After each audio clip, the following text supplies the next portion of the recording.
Good afternoon, everyone, and welcome to our webinar session that today is planned around the impact of smart and IoT technologies in the post-COVID era. As we have been sharing with you in the networks, many technologies, such as the Internet of Things and smart applications, play a key role in the development of societies and the economies, and will contribute for sure to the development of new business models and development of long-term sustainable economies. To discuss around this, we have today with us 4 experts in the sector that will give us a view on the different aspects and in different contexts around the smart IoT technologies. So we welcome this afternoon Vinke Hiteman. Vinke is the CEO and co-founder at the Things Industries. Vinke, in a couple of minutes, which is your involvement in the IoT ecosystem? Hi, Esther. First, thanks a lot for inviting me to this webinar and to this interesting panel. So I'm indeed the CEO and co-founder of the Things Industries, and we help companies around the world build LoRaWAN networks. For buildings, railway stations, ships, cities. We actually have quite a few of our networks running out of the Cellnex towers. And our focus is to not only build the network, but also help them build applications. So for instance, we help the German railway organizations with building networks for their railway stations. We have Wilhelmsen Shipping that we help build IoT networks for their ships. And our ecosystem contribution to the IoT ecosystem is that we have built a global network of LoRaWAN base stations around the world with a community called the Things Network. And with them, we built all kinds of smart citizen and smart city use cases that create inclusion, local economy, stimulation, and a lot of local innovation. So that's it's a nutshell who I am and what we do. Thank you very much, Vinke. Jamie Cudden. Jamie, he's the Smart City Program Manager at the Dublin City Council. Jamie, which is your involvement in the progress of the Smart City Program in Ireland? Hi, Esther. I'm Jamie. I lead the Smart City Program in Dublin City Council. Wonderful to be here today. And I guess, I'm very passionate about the opportunity of technology, emerging technologies for how it can deliver better cities, better services and better outcomes for our citizens. And I get quite excited about the potential of Internet of Things, big data, and emerging trends such as 5G. And really what I'm trying to do is, rather than think about the technology, we're trying to think about some of the big challenges that we face in cities, whether it's the environment, whether it's climate action, whether it's how we manage extreme weather events or energy or sustainability, but how then can we apply some of these exciting technologies to these challenges to create these better services and hopefully create more livable cities. So for me, I'm really looking forward to talking about some of these ideas and applications on the panel today. Good to have you with us. Thank you, Jamie. Benigno Lacorte is the CEO at Atentia. Benigno, which kind of projects are you undertaking within your company, Atentia? Good afternoon, everybody. Thanks for your kind invitation to be here today. Now, let me introduce our company. Atentia began its activity in 1992. We offer advanced telecare and telehealth services for the elderly. And more concretely, we service today around 145,000 individuals just in Spain. Many of our users are dependent people who need specialized support, but many others are growing among at the moment, increasingly look for support to keep an active and independent way of life. We observe clear demographic changes, and we also observe a new pattern of demand.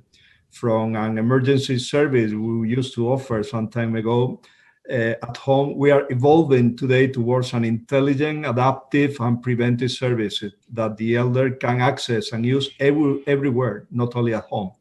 Elders' profiles are changing and technology is changing too. This is the reason why smart IoT infrastructures are key for us to support and extend an independent and active way of living for the elder. Now we can place sensor at home to analyze pattern of behavior to predict user need. So we are proud to say our home are becoming smarter, but an IoT deployment will allow us to go beyond and create a seamless, smart environment everywhere.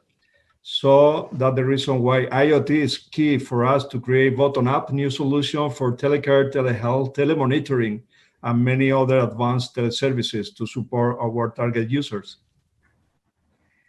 Thank you very much, Benigno. Very interesting introduction, and we will go deep in detail around these topics later on. And last but not least, Antonio Roles. Antonio is one of our experts here in Cellnex Telecom, one of our experts around IoT and smart solutions. Tony, which are the main projects that we at Cellnex Telecom are developing around IoT and smart technologies? Thank you, Esther. It's wonderful to be here today. Well, about your question, I've participated in several smart city projects, like, for example, the smart city, the City OS, which is a smart city project for the city of Barcelona, which is building a platform in order to get all data from the city and publish this data to the different departments of the council and also to the citizens. So that was one of a big project that was participating. I'm in the smart cities field. I've participated in different projects related to social housing, a topic that Benigno was mentioning before. So turning social houses into connected homes to have real-time information about what's happening at these homes with vulnerable people or elderly people. And also about IoT, well, I've been involved in different projects with different technologies, such as Sigfox, LoRa, different technologies, and in different countries. Since 2014, we own one of the most populated networks in the world, fully dedicated to IoT, where more than 2 million devices are connected every day. And also, we are now working in different rollouts in different countries in Europe to deploy new IoT networks with different technologies. So happy to be here to talk about these topics. Thank you. Thank you very much, Antonio. As you can see, very different expertise in different areas. So hope that you find the debate interesting. And let's start with the debate. And I think that it's fair to start analyzing which are the current market trends and the market needs from the different areas of expertise. So to start, for example, with Jamie. Jamie, which are the needs that are driving the demand around the smart and IoT ecosystem? Well, I guess, I mean, I'm just thinking about, I'm about 5 or 6 years kind of leading the Smart City program in Dublin, and how what we've seen over the last 5 or 6 years, just in terms of an evolution of the technologies and the accessibility of the potential in terms of how you can apply those technologies is phenomenal.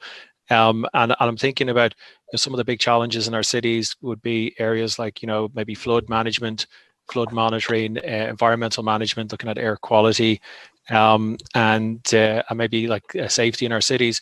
But back 5, 6 years ago, we were looking at solutions that were kind of very expensive, dependent on old style kind of mobile networks, LTE. You had to power some of these solutions, and just the scalability was really, really difficult to see.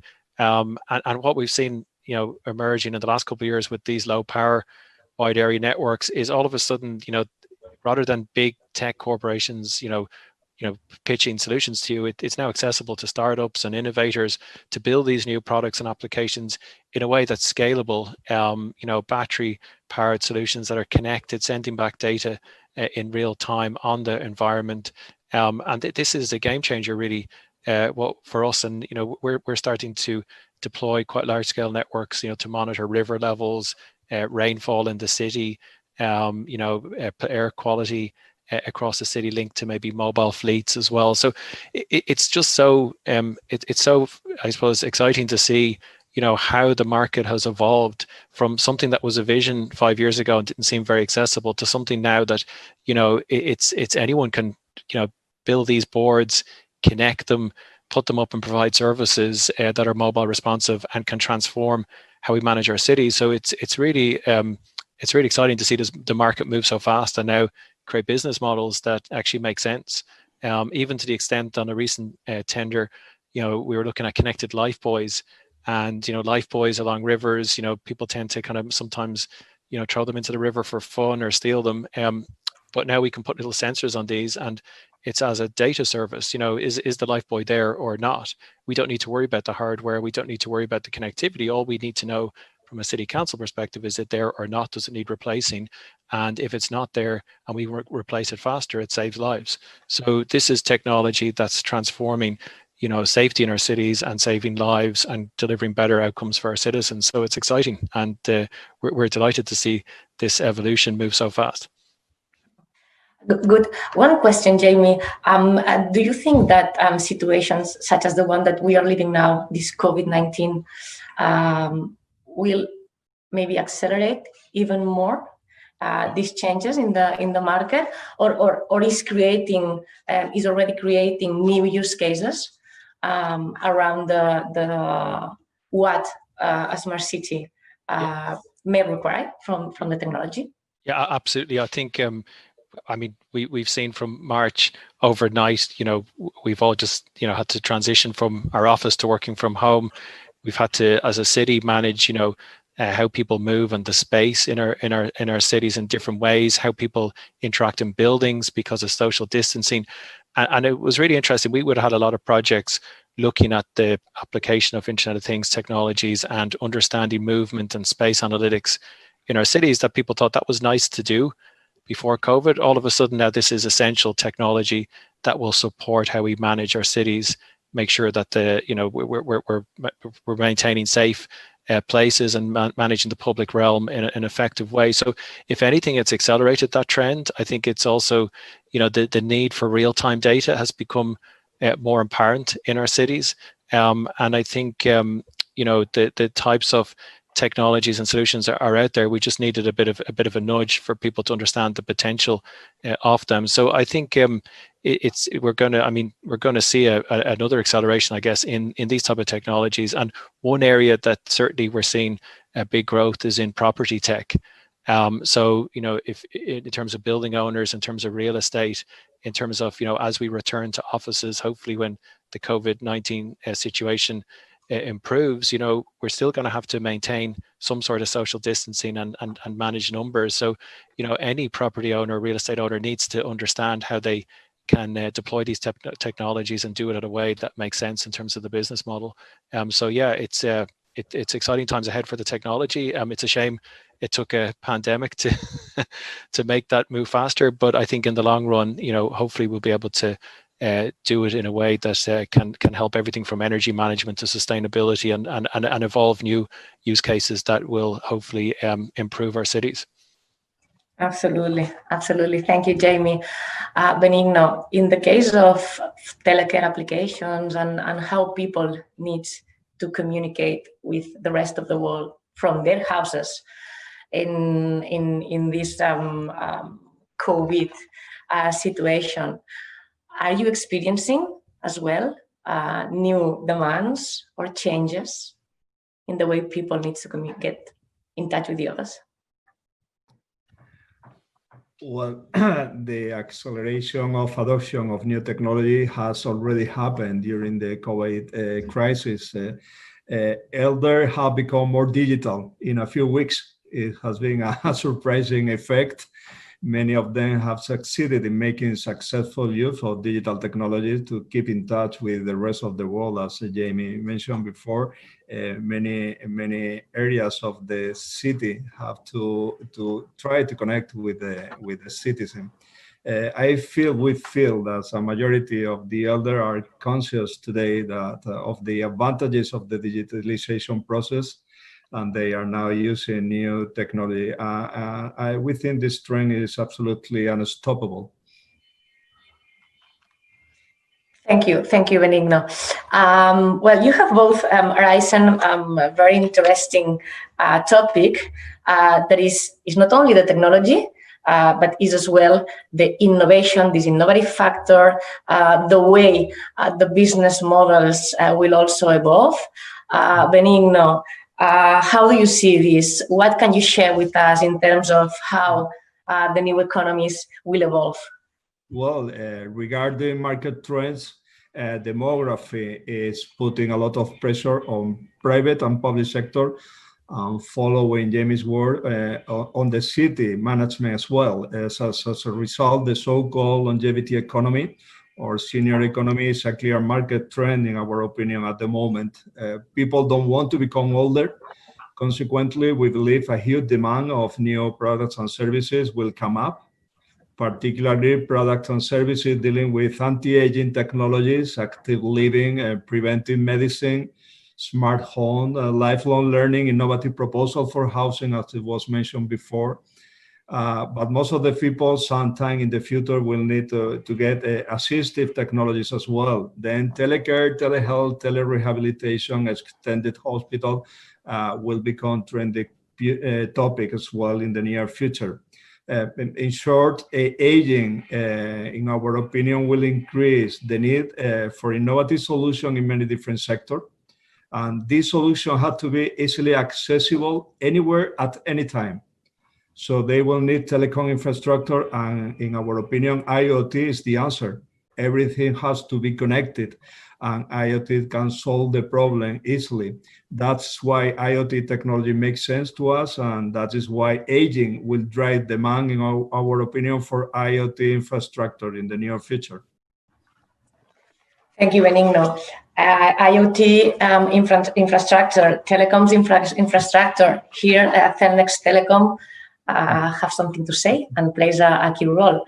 Mm-hmm. Before going with Tony, I just want you to remind you that you can put your questions in a chat that you will see somewhere in the bottom of your screens.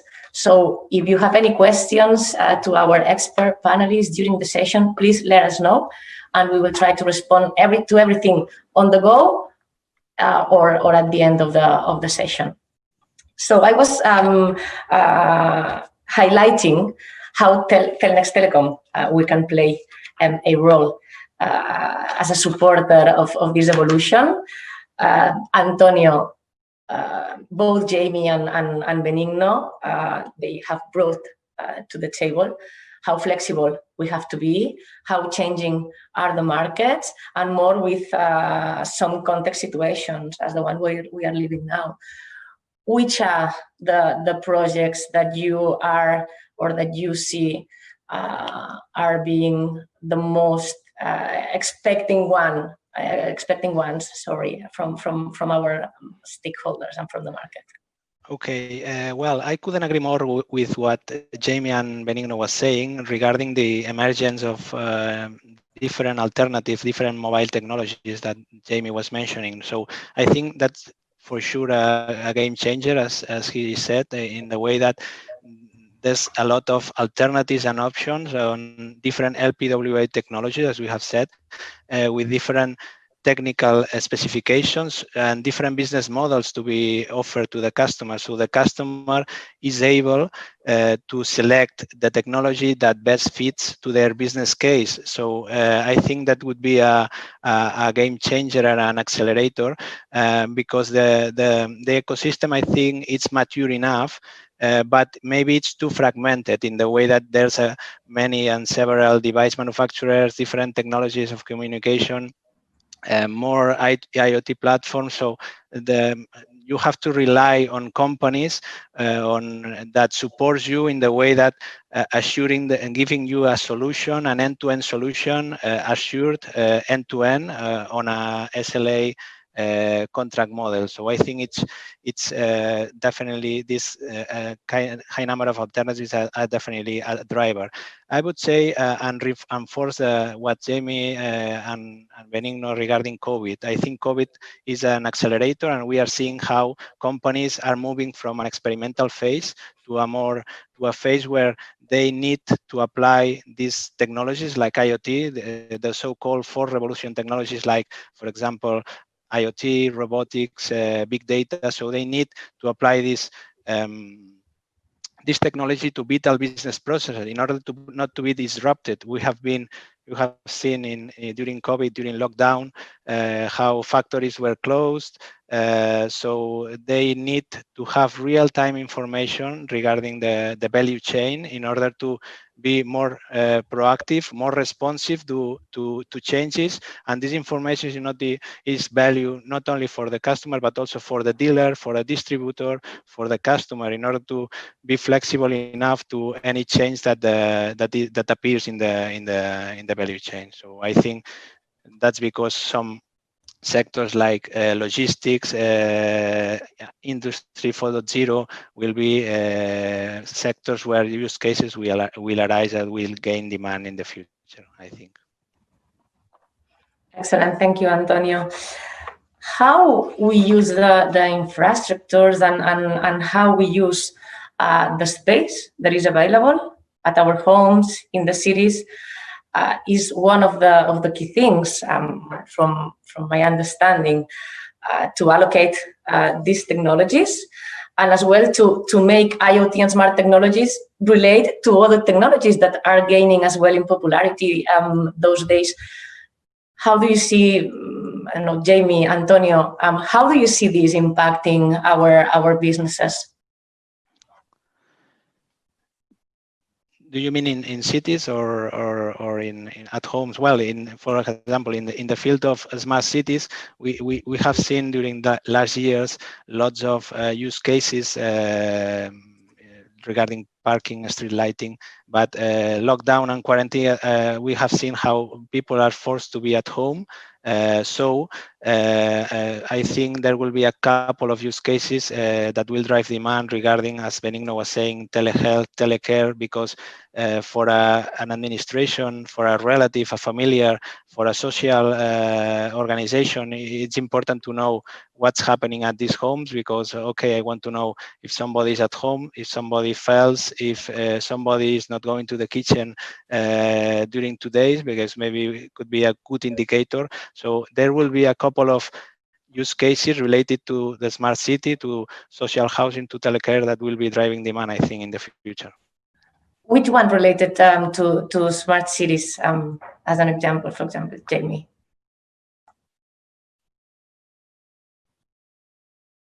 Jamie, you are muted. Yeah, sorry about that. I think there's a lot of interesting things happening. I think Antonio talked about logistics. One of the big challenges, I guess, for cities now is how you manage logistics and how you manage curbside. And in Dublin and a lot of cities I'm seeing, we're giving a lot more space to cycling and walking, and removing maybe space for cars and parking. So we're seeing a lot of interesting things happening, maybe how we manage curbside, so digitization of curbside, and how we integrate maybe sensor-based technologies into some of these solutions and apps and things. So we're working with logistics companies and working with how to think about the future of how we move goods and deliveries in our city in a way that's more sustainable. And I think that's an interesting conversation that I see happening in a lot of cities around the world at the moment. Thank you, Jamie. Well, lots of things already on the table, and a lot of inputs. So now I would like Vinke, as founder, and source of inspiration for the things industries. How do you see from the different inputs that our experts brought into discussion? How do you see that we can face these challenges, and what are the barriers that we can encounter into our way to these objectives? Yeah. So I can agree with many of the things that were said, and I think we're exiting an IoT hype, right? So if you look at the last 5 years, there's been this huge amount of failed proof of concepts, which is the learning path to finding what works. And I think what we're working towards is closing the gap between what the technical capabilities can offer and what the requirements are from a smart city or from an elderly home, and And what we've seen is that the first segment that's climbing out of this hype is the compliancy sector. So putting sensors on places that you want to check, for instance, a fridge, because you want to be compliant to the food regulation in a restaurant, or maybe checking if a door is open or closed for security compliancy. And so we saw a surge in that, and now with the COVID and the COVID crisis, you see that we're more and more trying to limit human movements. Right? We're trying to limit these kind of activities around inspection or around like searching for compliance. So that is where we see like a strong trend in increased market demand. And furthermore, what we see is that we've always trying to make the technology to build IoT as easy as possible.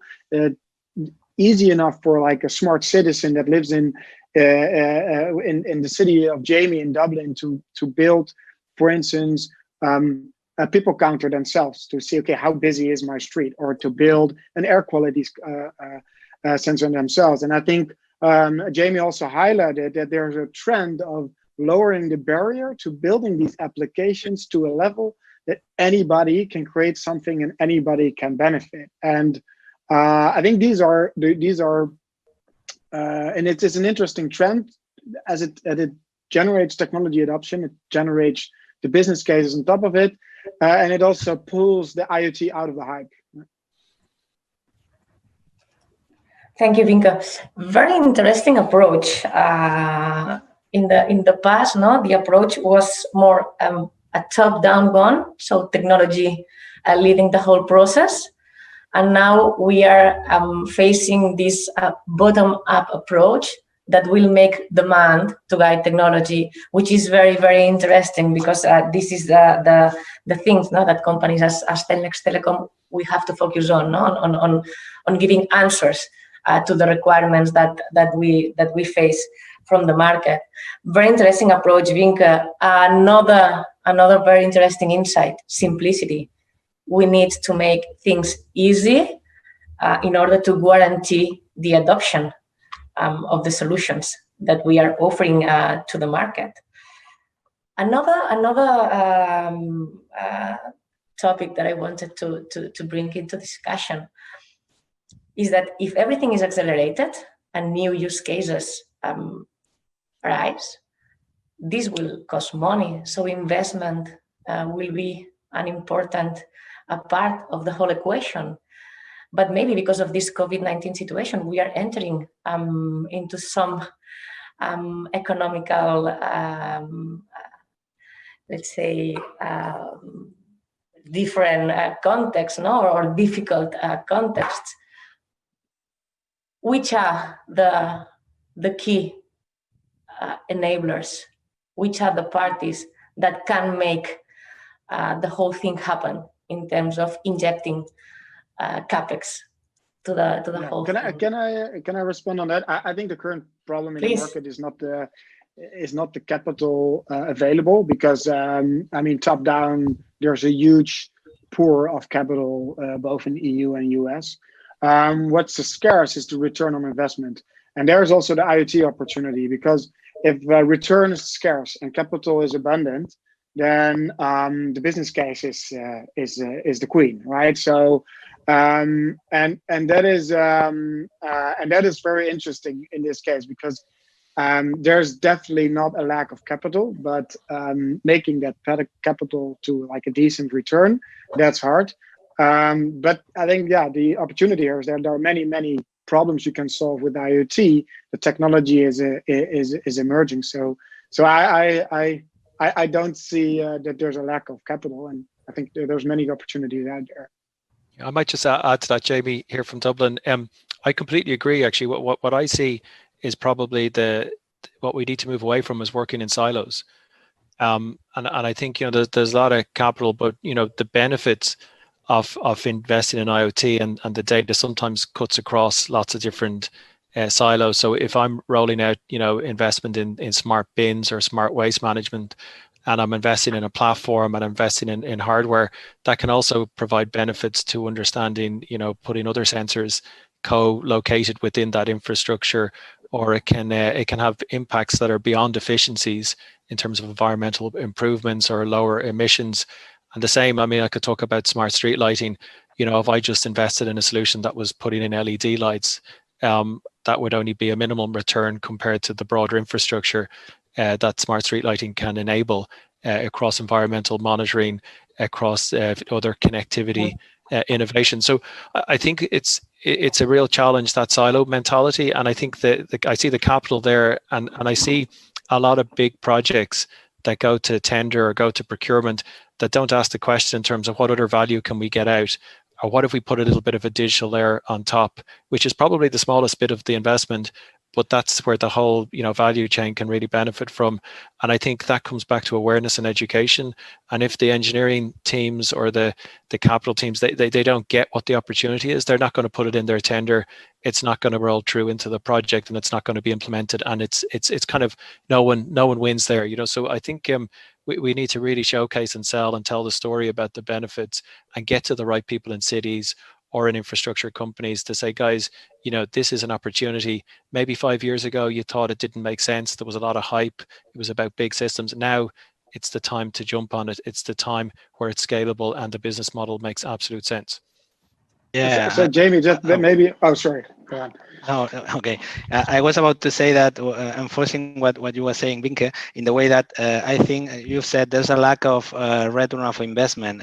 Yes, because sometimes we are talking about, I'm an engineer, we are talking about technology, and the problem is we have to talk about the business case. We have to talk about what are the pains of the customer, and what are the customer willing to reduce costs. Is the solution? So the key is to find the solution for the customer to reduce costs, to increase their revenues, to deliver added value, but to talk about their business. And sometimes to find these key points, you need hybrid profiles that obviously understands technology, but also are capable of understanding the business of the customer, understanding their pains, and offer the best solution, the best connectivity technology, or the best solution to the customer, and not technology by itself. Yeah. Vinko, please. Oh, true. So no, I totally agree, Antonio, that the return on investment will only come from the business case. And I think also that's the trend that you now see, that actually technology is capable of fulfilling these requirements. So that's why what I'm saying, there's only opportunities here because there's so many business problems still to solve. And I think reacting to what Jamie was saying is that it's something that we highly recognize as the siloed approach in procurement. And one of the things that we do with smart cities is that we're trying to merge the utility company with the smart city, and then also with the enterprises, building a triple helix that also has some local economy and educational stimulances as well. But then, Jamie, I'm very curious how you, as in your role, how do you cope with the challenge of aligning these procurement officers, these silos that already exist in the old city, but that are basically forming a limitation for the smart city? So, I mean, probably this is your daily job, but I'm curious to have some insights in how you do that. Yeah, I mean, it's not easy.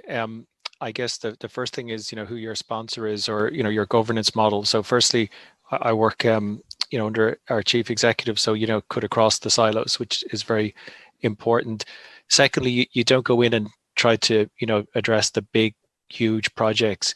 Over the last couple of years, we pick the right projects, the champions, the people who get this and want to embrace the opportunity. And then you build a kind of a track record of delivering real projects. They may not be strategically your most important or your biggest ones, but as you get momentum, then you start touching into the kind of the bigger opportunities. And I think that's kind of where we are now on the program, in terms of now this is, we've proven ourselves. The technology now has evolved to a level where you can start to have confidence in terms of scale. And really then, what we've done the last couple of years is innovate in procurement. So look at new procurement approaches, maybe move away from being too specific on the technology, but more about the challenge that we're trying to solve. and then building momentum on that and gaining confidence with your procurement teams and your internal governance processes, then we're at a process. I suppose we're at a point now where we're starting to kind of take those bigger opportunities. But certainly it's not overnight success. It's a long-term journey, and we're probably just starting to touch on where the big opportunities are now for the city. But it's complicated. Procurement is a horrible word. Yeah. So yes, it is. So well, I'm happy, and I'm somehow relieved to see that you are very optimistic, because we are in front of a lot of opportunities, and it's true that in this case the technology itself plays a key role in the creation of new business models, because through the IoT and through smart applications, we gain in efficiencies, we can scale, and we can create economies of scale. So the technology itself, it's an innovation piece of the business model, which is very true, and will help for sure to face all the investment that is required, to undertake these projects. Another thing that I have liked a lot is that you mentioned that there is no return on the investment for each of the parties. The return of the investment will be something that the society will experience, and this is one of the nice things of these technologies. Benigno, you have not been very active when debating around maybe the difficulties or opportunities that we can face in terms of capex, opex, this economical uncertainty in the economical environment. Benigno, you are on mute. Thank you, Esther. Well, let's be optimistic. We can start by mentioning some challenge. In my opinion, we are in a position to build something brilliant with the new technology. However, there is still on place some barriers. A more flexible regulatory framework to foster investment will be needed. A clear strategy for both public and private sector to deploy IoT-based services is needed as well. Maybe new electronic devices and sensor will be needed as well. But let's be optimistic. Let me connect the use cases, because I'm convinced that the technology is here and the investments have already been done. So it's the moment for building new solution, bottom-up solution, given the technology we have in our hands. So I prefer to focus on use cases, and let me connect for a while with the smart city concept as well, from our perspective. Please, because our audience is very interested into the use cases, and which are the ones that will arise, and both in the smart city ecosystem and also at the home landscape. So Benigno, please give us a flavor.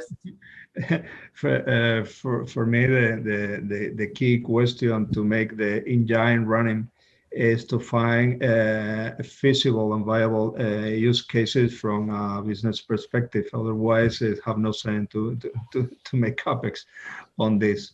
So from our perspective, and connected with the smart city concept, and from a telecare perspective, there are many use cases. The question is to make them viable and to make a business case for all of them.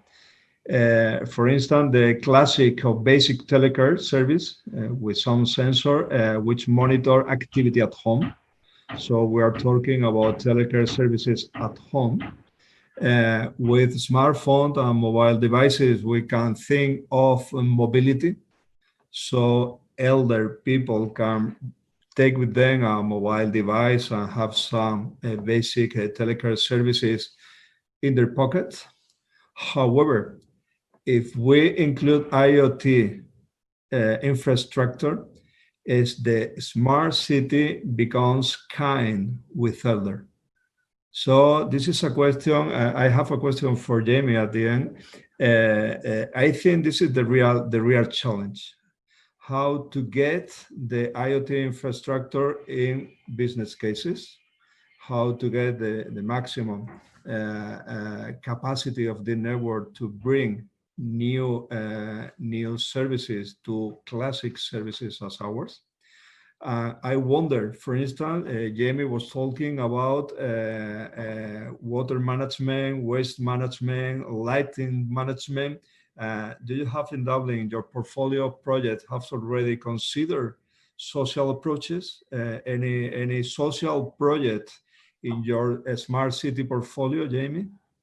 Yeah, so I mean, the connected health, I mean, looking at the vulnerable and elderly people in social housing is certainly a project that we're testing at the moment. And you know, what amazes me on that type of project is it's the technology is a motion sensor that's, you know, a couple of dollars. It's actually more, how do you implement that in a way that it can be trusted? You know, how do you manage that and make sure that the citizen is at the heart of how you deploy these technologies, because it can be very invasive technology as well. So you start thinking about the ethics behind these solutions and how we can make sure that we get the balance right. But certainly, you know, what you're talking about is an extremely important part of our program, and we're also looking at other areas in terms of how maybe we can help, you know, support some of the work we're doing in homelessness through kind of you know, new kind of integrated solutions or better data sharing, and also better monitoring of the kind of accommodation and environment that people are living in. So yeah, there's so many different applications. Another one that just hits me as a really simple one is in social housing, looking at I suppose moisture monitoring in a social housing environment, and you know, mold, and you know, how cost effective it is to monitor that and actually maybe react to the properties that need repairing first, as opposed to traditionally just picking the ones that you're going to repair on a kind of regular ad hoc basis. So certainly using the technology to target funding in a more proactive way can really help in the longer term in terms of efficiencies and better outcomes as well. So we could talk a long time about all the different opportunities, but I completely I get quite excited about the health monitoring and the type of stuff that you guys are actually deploying at scale, and it's refreshing to see that it's something that is really making a positive difference. I would like to jump in with a question at this moment of the discussions, because somebody from the audience, Julio Lema. Julio, good afternoon, and thank you very much for asking our experts. So Julio, he's asking about the role that advanced analytics like virtual reality, artificial intelligence will live together the IoT, and maybe we'll see as well, will be revamped together with IoT. I don't know, maybe Jamie, Benigno, Vinke, who wants to respond to this? Now, how are the technologies?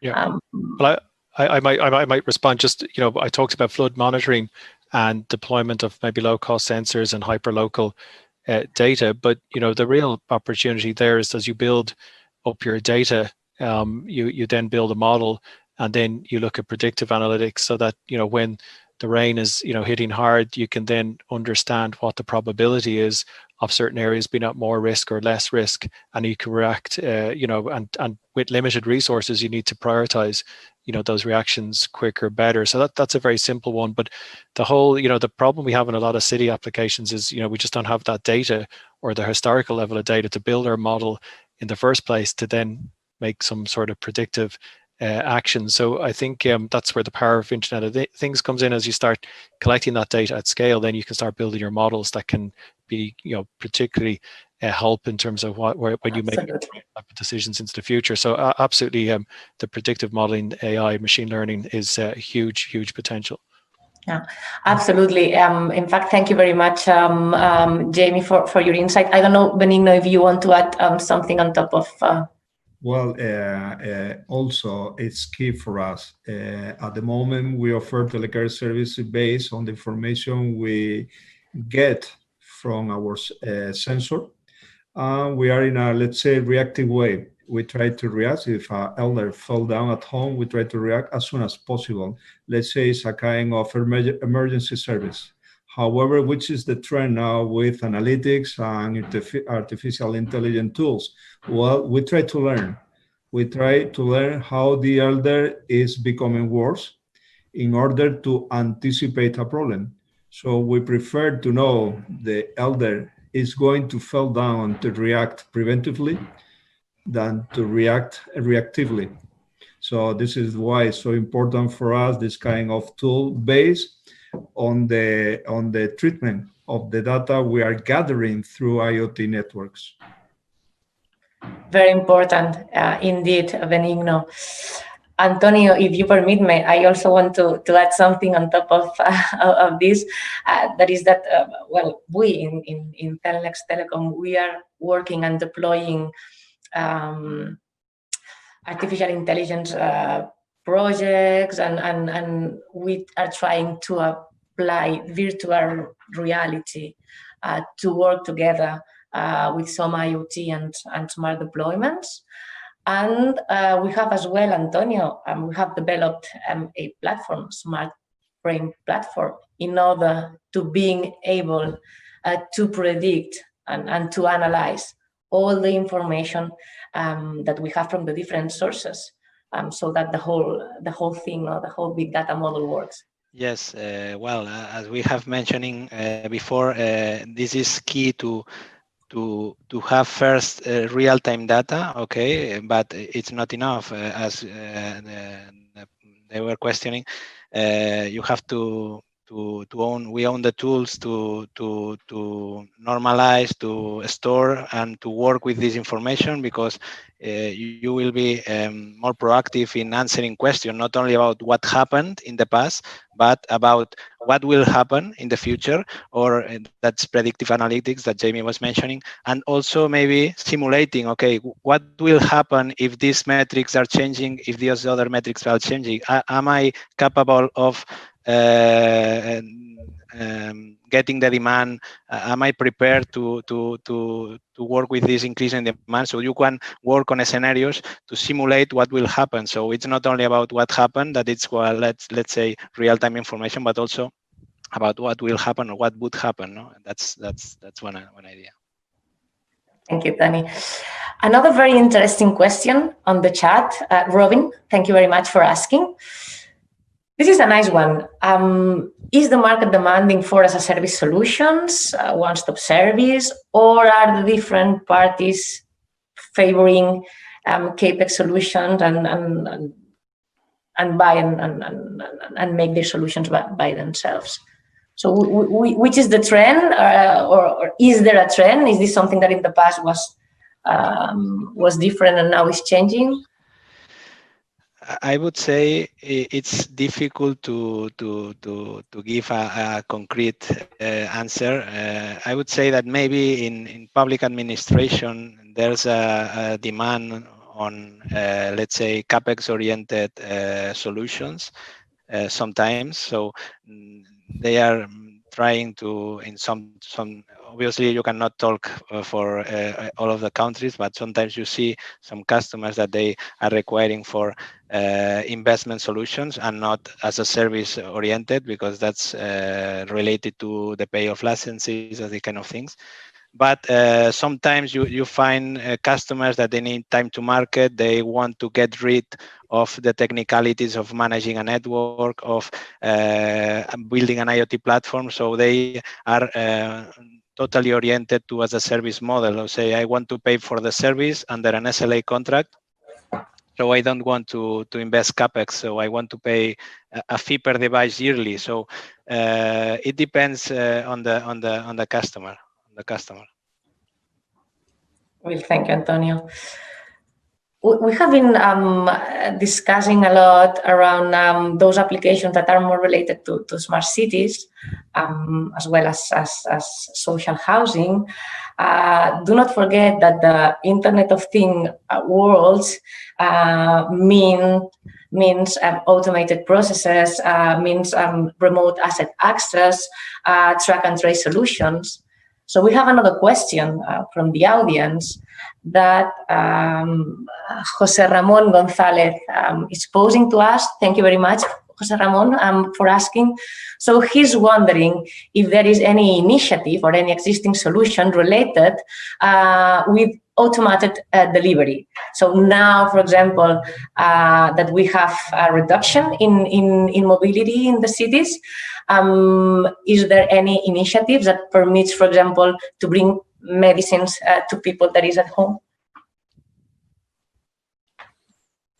I can maybe talk about some of the initiatives that I've seen. Now they're not live yet, but are you talking about like the use of drones for maybe delivery of medicines or delivery bots for automated deliveries in cities? Is that the type of area that you're looking at? I mean, there's certainly lots of interesting solutions there. The regulation makes it a bit more difficult to get those solutions deployed. And I know there's a lot of innovation happening in how do we think about the future of airspace in cities? How do we regulate for drones?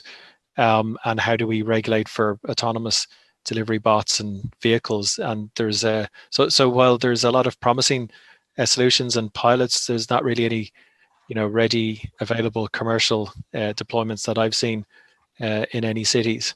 But it's certainly a hot topic. Good.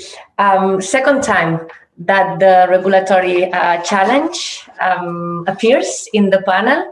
So this is very interesting, and it's very, I mean, it makes sense. Every innovation, when we are trying to do things different, then we need as well to adapt all the regulatory context. So another homework for us to work in. Another question from the audience, and this is to Benigno. Benigno, Robin is asking to us that which are the first results in terms of efficiency that you have already had in Atentia, no?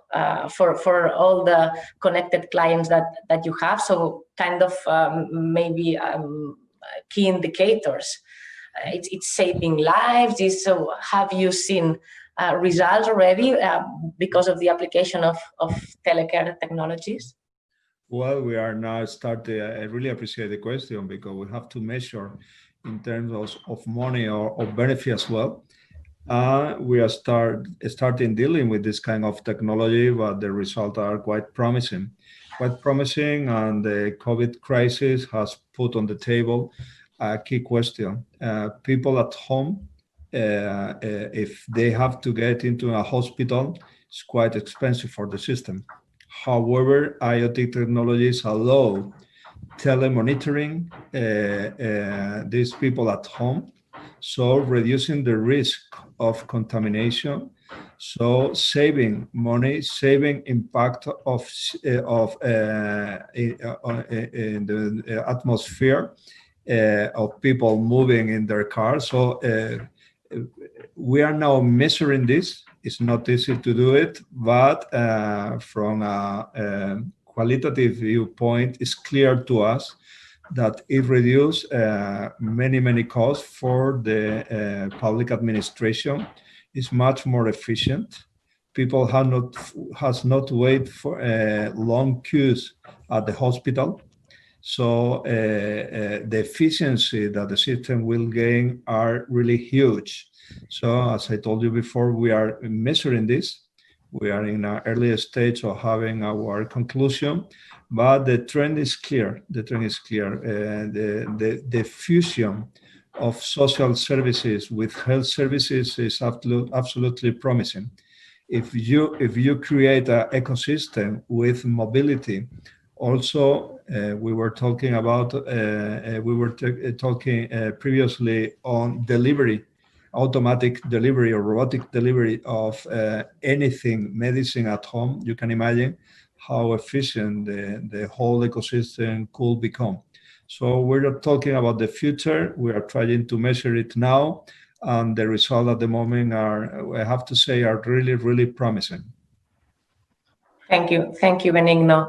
I hope that this can answer as well another question that we have from the audience, a question from Albert Marin. Thank you very much, Albert, for asking. He is as well interested in the cases, not the results. How are we succeeding in taking care of elderly people? So again, no, as I am understanding from our panelists, the technology is a reality. The technology is already there. We are a bit in our infancy in terms of the way that we have to run,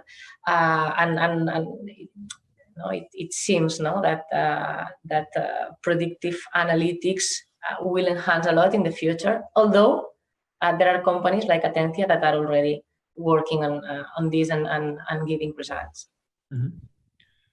Well, we are proud of having participated in several European projects and framework projects. One of them Activate, and we had the opportunity to test on the field this kind of technology, so we can measure the effect on the elder.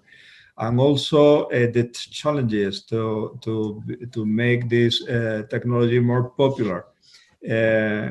One of the key conclusion is elder people want a clear requirement on this kind of technology, which is invisibility. So they want IoT, but they don't want to notice technology in their environment. This is a clear conclusion for us. Regarding the benefits, most of the people, elder, who has been testing the technology and the result of the Activate European project, are really happy with, particularly with the intelligence of the system to predict a reaction from caregivers and telecare service providers.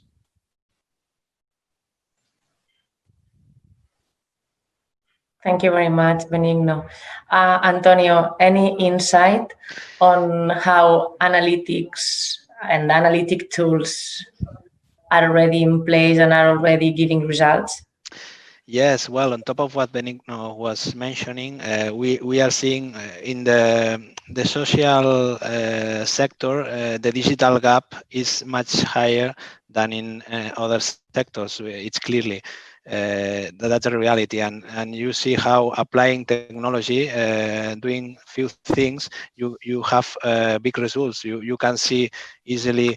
We have seen raised alerts when elderly people are below a certain temperature in winter, when environmental levels of CO2 are not safety, when, for example, people are not at home.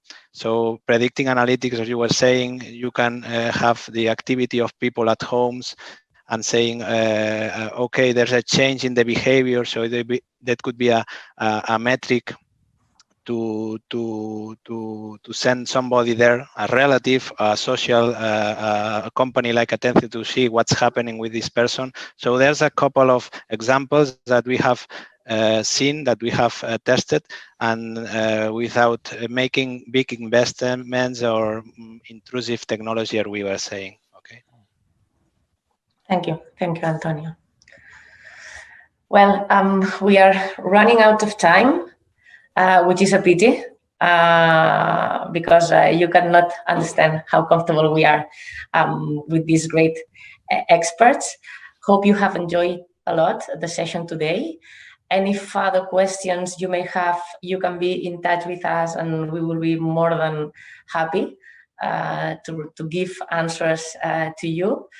I would like to thank you very much as well, our panelists, Vinke, Jamie, Benigno. It has been a pleasure that you are with us this afternoon and that you can share your point of views and in your areas of expertise.